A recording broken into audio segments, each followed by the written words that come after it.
Lessons from the Buddha's awakening. That's how you come to know. It's possible to derive all the Buddha's teachings from his awakening. That's why his awakening is the object of our conviction. We're convinced that he, through his own powers, gained awakening. And what he saw in the course of his awakening has information that can give us guidance in how we run our lives, even today, more than 2,600 years later. We have to keep in mind that the Buddha told us very little about his awakening. He emphasized the three main knowledges: knowledge of his past lifetimes, knowledge of how beings are born after they die in line with their karma, and then knowledge of how to put an end to effluents. In other words, how to get rid of the defilements of the mind that keep you bound to this process of samsara. It was the result of that last knowledge that he, the Buddha, gained unbinding. In the case of the first two knowledges, he gives only a sketch. You remember that story about the handful of leaves, that what he tells us was just a handful of leaves, whereas what he had learned was like all the leaves in the forest. What he tells us about his first knowledge is just enough to give rise to a sense of Samvega. He didn't go into all the details about how he'd been a king many times. Occasionally, after that, he would mention this, but again, only briefly. The important thing is, what's left? You take on an identity. You have a certain appearance and a name. You belong to a class of beings. You have experiences of pleasure and pain. You eat certain food, and then you die. That's it. And you do that over and over and over again.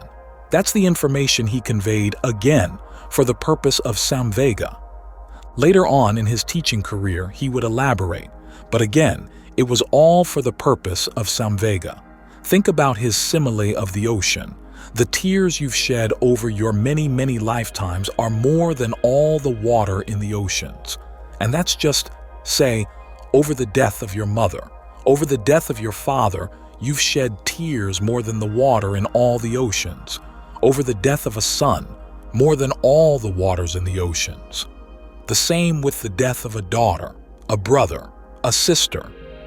His reflection on how it'd be hard to meet someone who hadn't been a mother, father, daughter, sister, son, or brother was not meant to encourage thoughts of goodwill for everybody, because after all, we know what family life is like.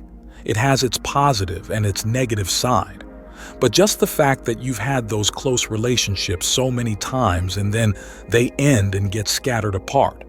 When you meet people, you have to think, this person was my mother at some point, and now this person's a total stranger. It's meant to give rise again to Samvega, for a desire for release. When you look at the Buddha's teachings, ask yourself, what are they intended to inspire in you? In this case, the answer is Samvega. The same for the second knowledge. Beings are reborn in line with their karma. Their karma is influenced by their views, and their views are influenced by whom they respect. Just those facts can take you all over these many, many levels of the cosmos. The Buddha very rarely goes into detail about what he saw that night and how many levels there are. He gives a broad sketch, but he doesn't provide a census. In the Mahasamaya Sutta, which does give a list of all the devas who came to see him one night, he says that these were not all the devas in the universe. Most of them came. Then again, they're listed as groups, as types, in addition to the naming of some individuals. It would be hard to go anywhere in the world where you wouldn't find the local deities and local spirits falling into one of those types. One of the interesting developments in the history of Buddhism after the Buddha was a desire to fill in all the details, to paint a complete picture of the cosmos. There's a book out, I think it's called The Buddhist Cosmos, that talks about the beliefs that developed over time. It doesn't make much distinction between which parts of the picture come from the canon, which parts come from the commentaries and later texts, which is a shame, because the later interest in all those different levels seems to go beyond what the Buddha intended, which is to think simply that no matter how good it gets within the realm of fabrication, it's all going to end. You become a diva, you become a Brahma, you think that you're the creator of the universe even, and then you fall from that, and you become an ordinary being of one kind or another. You can think about all the work that's done to get up to those high levels. And think about how people, when they get to a high level, get the rewards of their good actions, but then their rewards, even though they're pleasant, can spoil them. As I've said before, samsara is like a sick joke. You work hard to get higher up in the cosmos, and then the very rewards of your good actions turn on you. So again, the purpose of thinking about all this is to get a sense of Samvega, to get a sense that you really want to get out. Another one of the strange developments over time. There were some deities who said, no, they're not just regular deities. They're actually bodhisattvas, and they're going to teach you the special secret doctrine that the Buddha didn't teach his immediate followers because it's too special and secret. It's very much different from what the Buddha taught, and that's a sign of how special it is. That's what they say. Of course, these deities don't come with identity cards. There's no diva certification agency, so you have to regard them with suspicion. The Buddha said the Dharma is whatever is in line with what he taught. For example, he taught that things arise and pass away. The later teachings came out and said, no, nothing arises, nothing passes away, it's all a great oneness.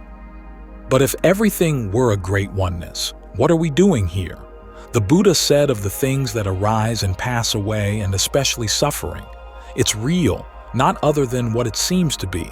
It really is suffering. The cause of suffering really is a cause of suffering, and the path really is the path, and the cessation of suffering to which that path leads, that's the highest noble truth. That's what the Buddha discovered in his third knowledge of the night. He was able to discover it because he didn't get waylaid by the kinds of questions that normally would waylay people as a result of the first two knowledges. There are many people who, prior to the Buddha, had seen their previous lifetimes and seen beings dying and being reborn. But they would start asking the question, what is it that stays the same as beings change from one life to the next? That turned it into a question of identity. The Buddha said, actually, the real issue is the actions. So he looked in more detail at the actions. That's how he arrived at the principle that when you pass away, it's not just your cumulative karma from the past. It's also the choices you make at the moment of death that will determine where you go, the combination of the two. And it's not just the moment of death that's important. It's every moment when you're making choices. When he saw that that was the case, he realized it would be useful to look at the present moment in his own mind and see what choices he was making, and how he might make choices that would lead to the end of suffering. And he saw that if you divided experience into four categories, suffering, its cause, the cessation of suffering, and the path leading there, without reference to who was doing it or where it was happening, that's how you can get out, by comprehending the suffering, abandoning the cause, realizing the cessation, and developing the path going there. That was the part of his teaching that he taught in great detail, again and again and again. Either he'd talk about the suffering and go into the 5 aggregates and what clinging is, or he went into the different types of craving and the conditions leading to craving, or he went into the factors of the path, particularly the factors of the path, because those are the things that are going to get you out. So as you think about the Buddha's awakening and what it means to have conviction in it, remember that the huge focus is on the third knowledge. That's where all the details come. The other two are more for background, and as I said, they're just a sketch. There are very few stories of the Buddha's previous lifetimes in the parts of the canon that seem to be original. The Jataka tales are in the commentary. And as for the verses associated with them, even though they are in the canon, they seem to be a much later addition, because the previous birth's not where the real issue lies. As the Buddha said, the parts he taught about his awakening, the 4 noble truths, are for the sake of getting people to come to the end of suffering. You focus on that, and you're focusing on the right spot, which is why we're here meditating, developing some of the factors of the path, right mindfulness, right concentration, or at the very least, trying to. But by doing this, we're putting ourselves in the same spot where the Buddha was. That's the other part about having conviction in the Buddha's awakening. As he said, his awakening came from developing qualities that any human being can develop. This is where we're going to learn the truth about the awakening, not by reading the books, but by developing those qualities in our own minds and listening to the advice that he gave on how we can apply those qualities so that we can get the same results that he did. This is a point you hear again and again in the forest tradition. Even though, as followers of the Buddha, we may not have the same breadth of knowledge that he gained, still the purity of mind that can be attained is the same for everyone.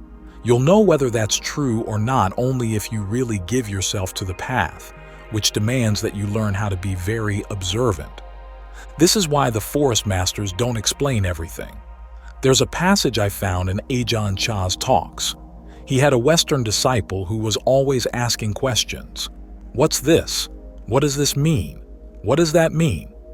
Ajahn Chah said it's like a father getting questions from his own child asking, what's this animal? What's that animal? The father will answer for a while, but then he'll get to a point where he says, well, you've got to figure this out on your own, because it's only in exercising your own ingenuity that you're going to grow up and develop the discernment you need. It's not a matter of paint by number. The Buddha developed discernment. He developed concentration.